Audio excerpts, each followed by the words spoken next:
flagy? Áno, red flagy. Každý ich máme a vedeli by sme ich nájsť aj na tom 10, aj na tom 10, na tom aj dokonca 100. Ale zabudáme na jednu hlavnú podstatu.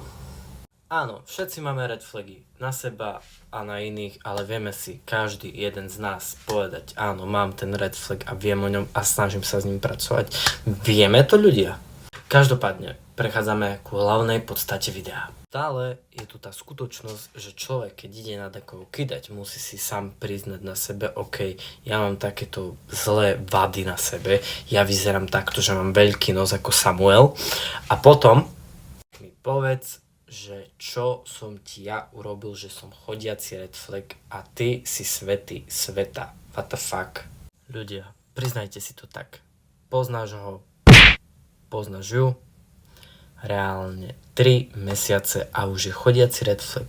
Som rada, že som ukončila tento vzťah s tebou, ktorý trval 3 mesiace, lebo si chodiaci red flag. Nechápem, jak takto môže byť s tebou. Ty len potom stojíš, počúvaš tú svoju danú polovičku a len si obzeráš, že no, ty si sa mala k čomu vyjadrovať.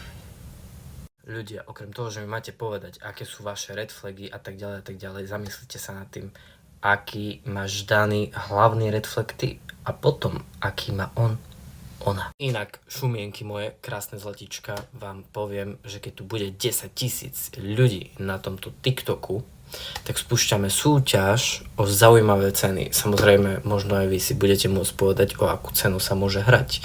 Takže keď sa ti páči moja tvorba, podpor ma followom alebo lajkom, uložením a tak ďalej a ďakujem ti.